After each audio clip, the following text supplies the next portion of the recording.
Hello friends, how are you? Welcome to your own channel Midu Study.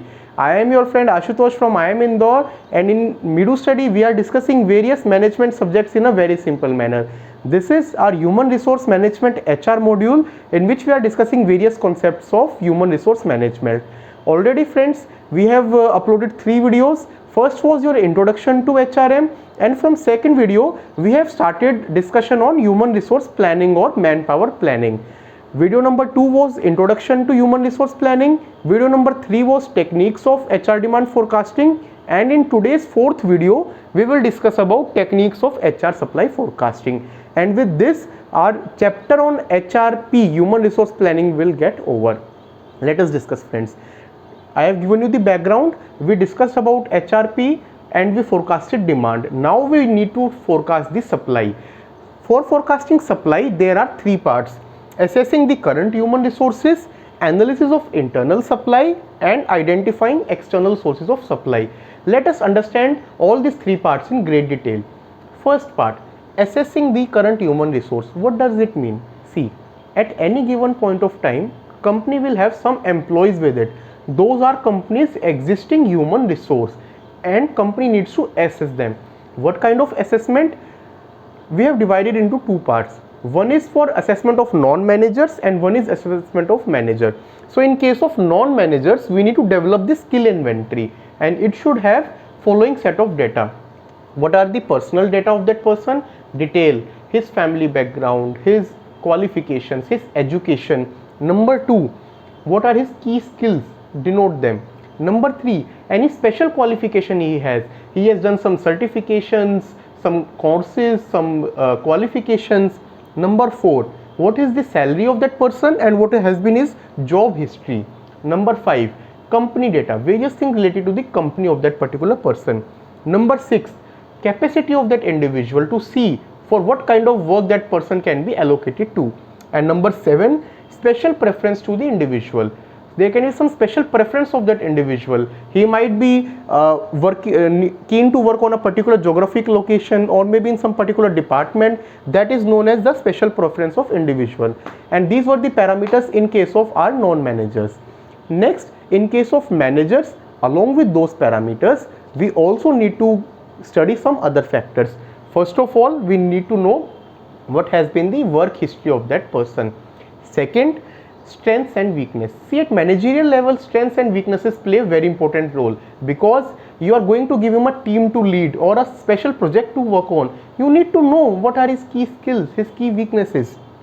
Previous management duties, what previous management level duties he has catered to, what total budget he has managed in terms of your financial budgets, in terms of your overall monetary terms, so that you can see what are his capabilities, what kind of pressure, what kind of capacity he can handle, what are his career goals, how he wants his career to be shaped.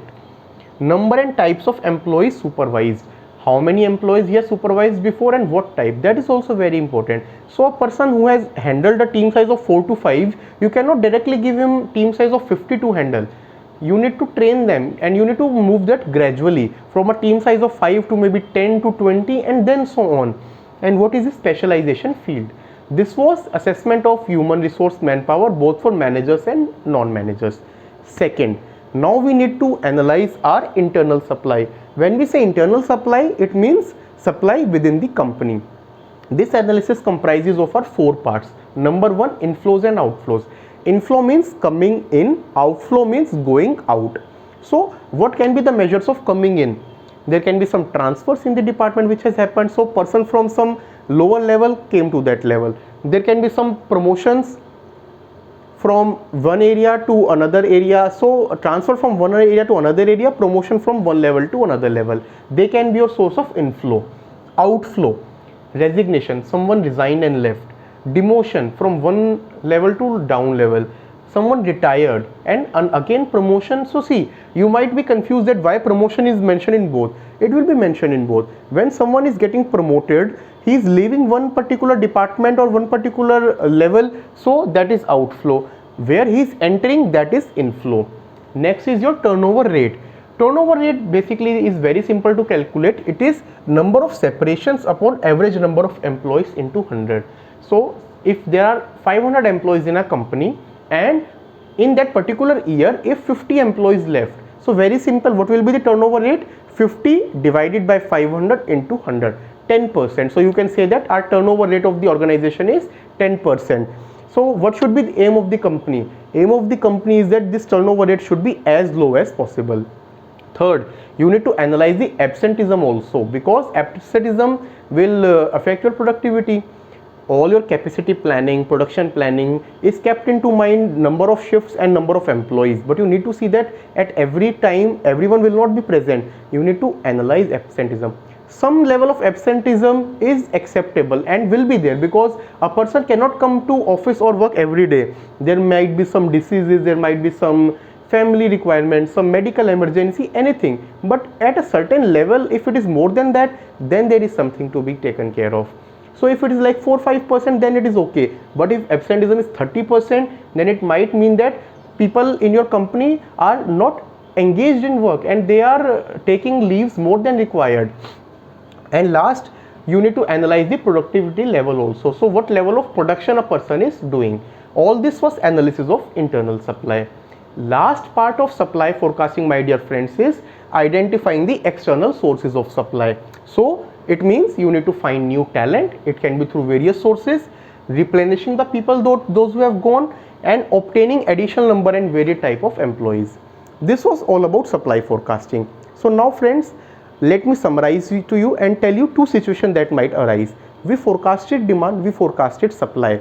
So matching them end to end is very difficult and impractical, I would say. Always there will be some imbalance, and there can be two scenarios.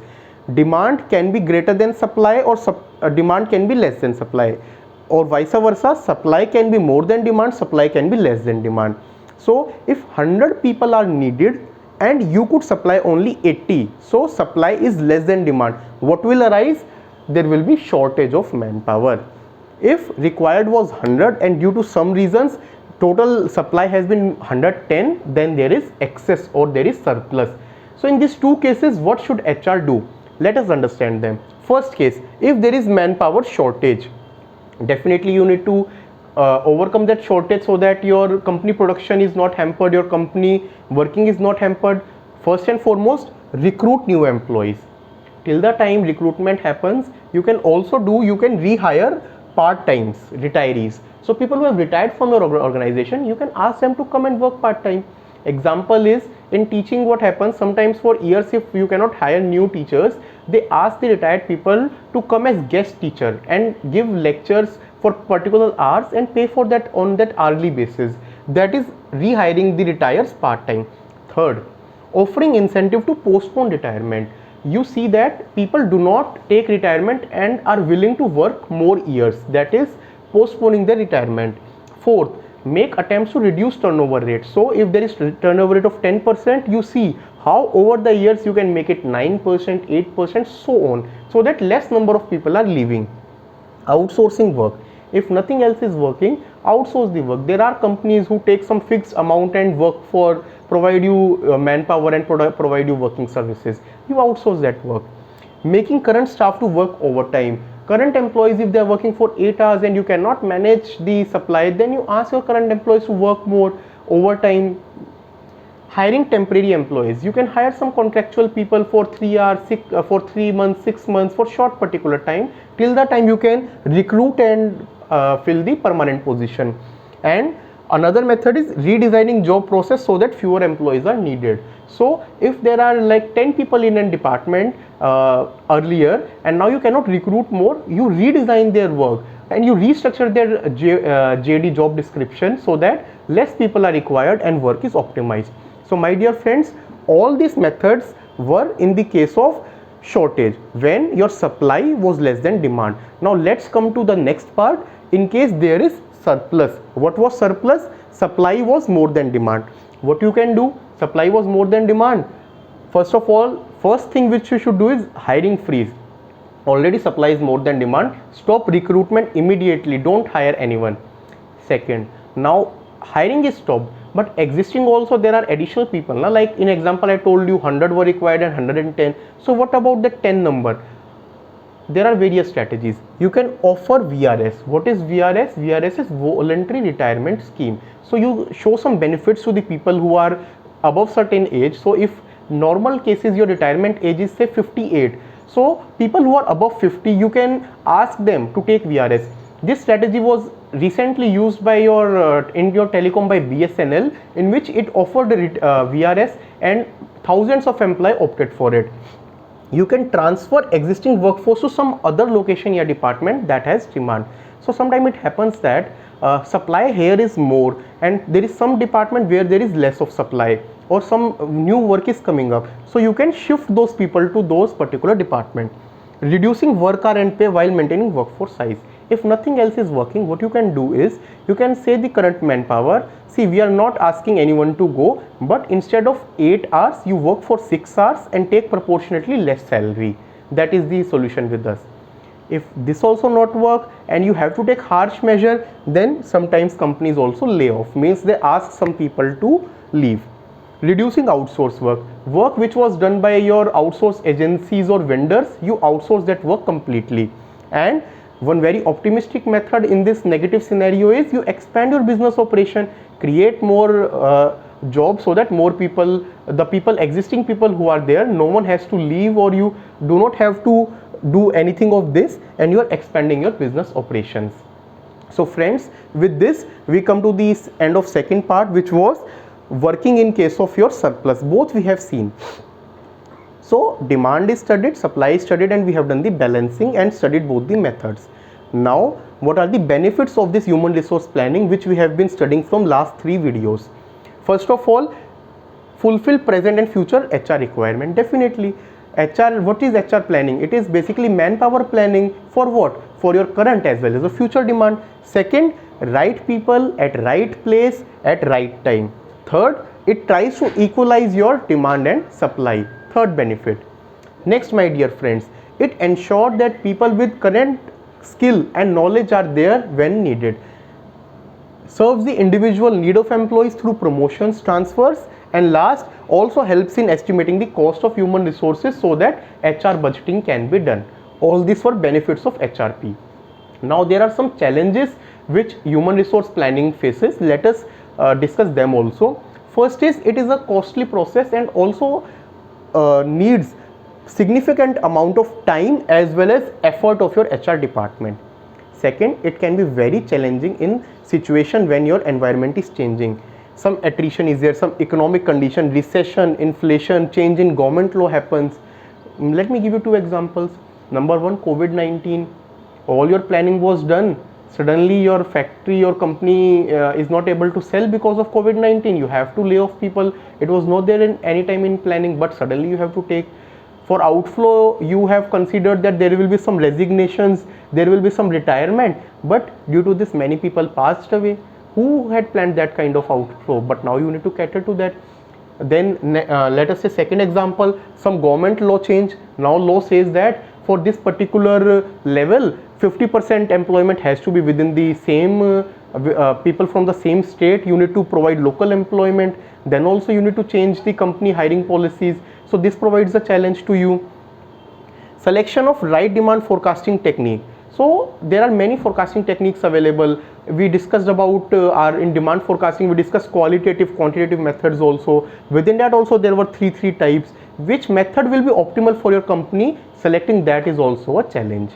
Next challenge, my dear friends, lack of proper coordination and cooperation between different departments can lead to total failure of this activity. So different departments, they need to cooperate and they need to tell you the correct, otherwise being an HR you can fail in your task. Requirement was 10, they are always inflating that requirement and telling you what kind of planning will do.